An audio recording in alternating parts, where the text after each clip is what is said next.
Baiklah, perkenalkan nama saya Agung Joshua Tampu Bolon, NIM 1903068087 dari Peternakan C.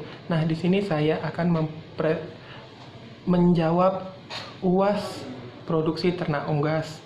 Nah, jadi saya akan menjawab soal nomor 1, di mana soalnya ialah gambarkan dan jelaskan bagian-bagian sistem digestoria pada unggas. Baiklah, saya akan mulai menggambar di kertas kosong ini.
Nah, baiklah, saya akan menjelaskan sistem digestoria. Nah, yang pertama ada rostrum. Nah, rostrum ini dia berfungsi sebagai pengambil makanan dan pengambil air untuk unggas. Kemudian dari rostrum dia akan masuk ke esofagus.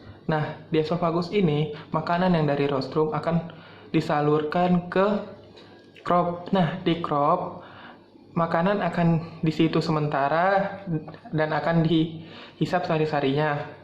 Kemudian setelah dari crop dia akan masuk ke proventriculus. Nah, di proventriculus ini dia berfungsi sebagai tempat antrian makanan sebelum masuk ke dalam gizzard.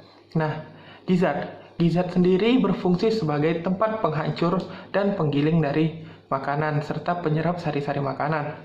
Nah, di sini makanan akan dihancurkan dibantu oleh grid. Nah, setelah dari gizzard ini dia akan masuk ke intestinum tenue. Nah, intestinum tenue ini berfungsi sebagai tempat penyerapan sisa-sisa sari-sari makanan. Nah, kemudian di intestinum tenue ini ada 3 bagian. Yang pertama yang menempel dengan pankreas ini namanya adalah duodenum, dan yang menempel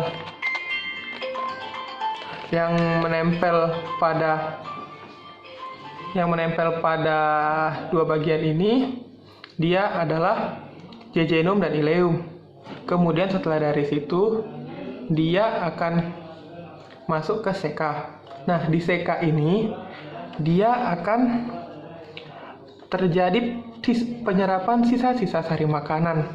Nah, dia di sini di mana sisa-sisa sari makanan yang tersisa tinggal sedikit akan diserap di sini, lalu disimpan. Kemudian di rektum ini dia akan menunggu sebelum dibuang. Nah, kemudian ada kloaka. Kloaka sendiri dia merupakan muara 3 saluran, di mana saluran apa aja itu, yaitu digestoria, urinaria, dan reproduksi. Kemudian saya akan menjawab soal nomor 2. Nah, di soal nomor 2 itu berisikan gambar dan jelaskan sistem reproduksi pada betina dan ayam jantan. Baiklah, saya akan menggambar lagi di kertas kosong.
Baiklah, saya akan menjelaskan sistem reproduksi pada ayam jantan dan betina. Nah, kita mulai dari yang betina. Nah, pada betina Pertama, dia terdapat dua bagian, yaitu ovarium dan oviduk. Nah, pertama adalah ovarium. Ovarium ini adalah tempat pematangan sel telur.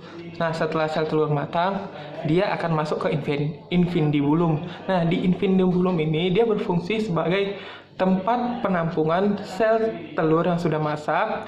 Kemudian dia berbentuk seperti corong.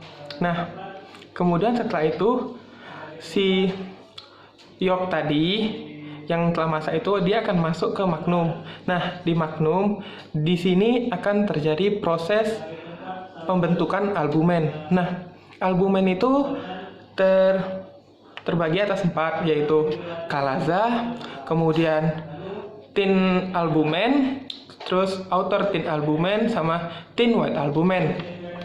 Nah, setelah itu dia akan menuju ke isthmus. Nah, isthmus ini berfungsi untuk tempat membungkus si yolk tadi dengan membran isthmus.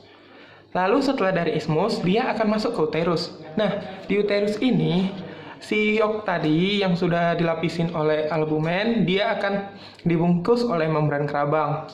Nah, setelah di sini, dia akan masuk ke vagina. Nah, di dalam vagina ini dia akan menunggu waktu, kemudian dia akan dikeluarkan melalui kloaka. Nah, kloaka ini berfungsi sebagai tempat keluarnya telur. Kemudian di sini ada si organ reproduksi jantan. Nah, testis ini dia adalah tempat penyimpanan dan tempat reproduksi spermatozoa. Nah, habis itu dia akan masuk ke epididymis. Nah, di epididymis ini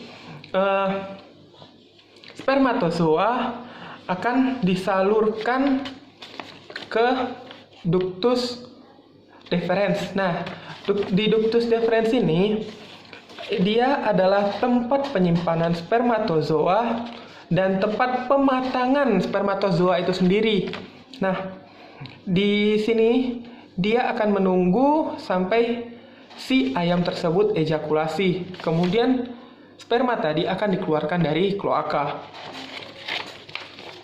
Baiklah, saya akan menjawab soal nomor 3. Nah, soal nomor 3 berisi jelaskan proses pembentukan telur dari ovarium sampai ke uterus. Baik, yang pertama saya akan menjelaskan menggunakan gambar yang tadi. Nah, dari ovarium ini setelah si kuning telur atau si yolk ini masak, dia akan jatuh ke infundibulum. Nah, setelah jatuh ke infundibulum, dia akan ditangkap, kemudian dia akan berada di sini selama 15-20 menit. Kemudian sebelum sampai ke magnum, nah disinilah terjadinya proses yolk bertemu dengan spermatozoa.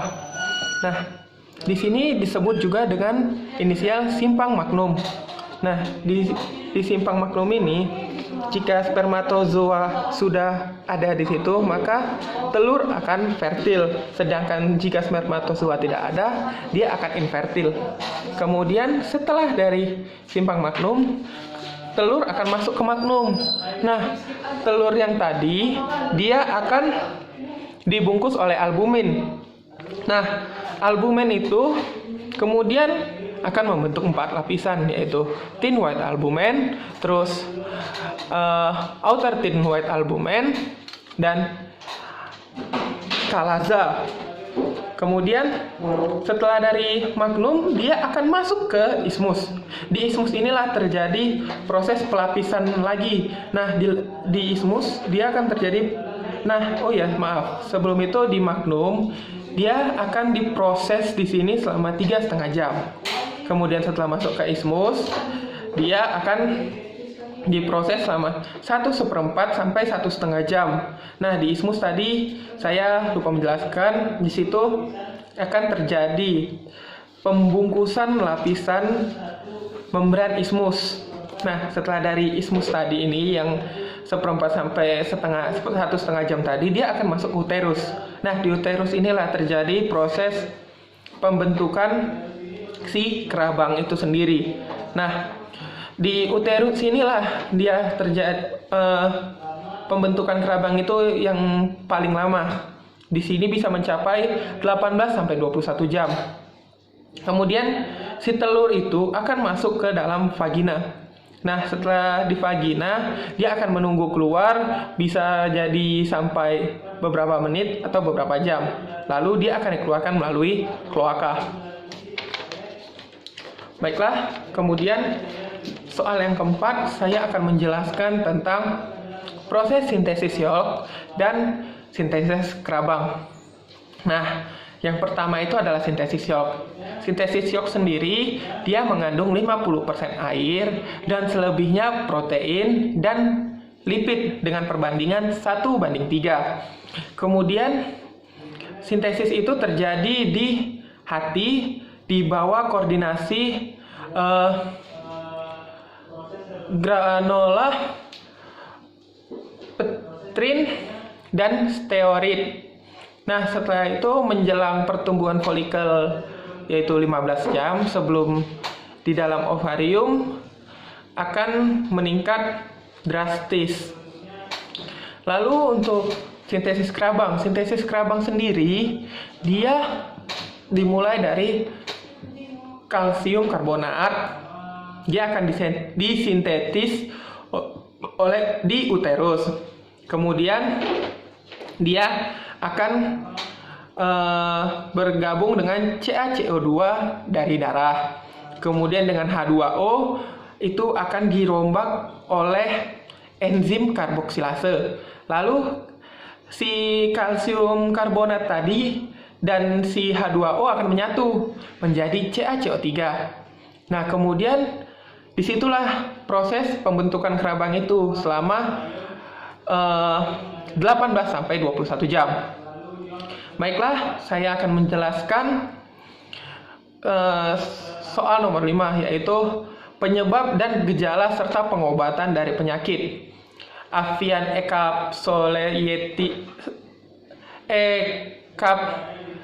encephalitis, kemudian staphylococcus, lalu worm, dan chicken anemia virus. Nah, yang pertama itu adalah avian encephalitis. Itu disebabkan oleh virus RNA. Tanda-tandanya sendiri itu ialah ayam akan berjalan sempoyongan, kemudian kepala dan lehernya akan bergetar seperti tremor dikarenakan terjadi infeksi sistem saraf.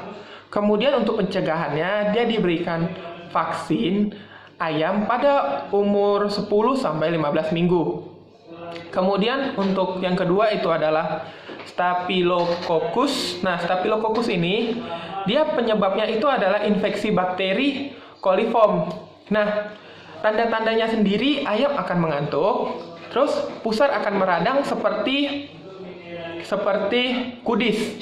Nah, pengobatannya sendiri dia diberi antibiotik. Kemudian untuk worm sendiri disebabkan oleh parasit atau cacing.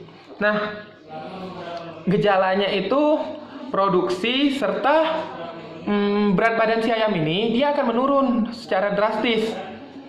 Kemudian untuk pengobatannya sendiri dia diberikan obat cacing serta sanitasi untuk kandangnya.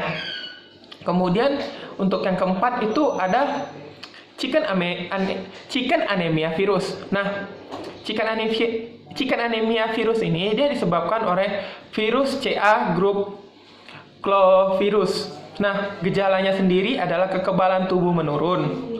Serta pengobatannya itu ialah dilakukan vaksinasi pada umur 6 minggu dan vaksinasi untuk indukan si ayam tersebut. Nah, mungkin itu saja jawaban dari saya. Sekian dari saya. Terima kasih.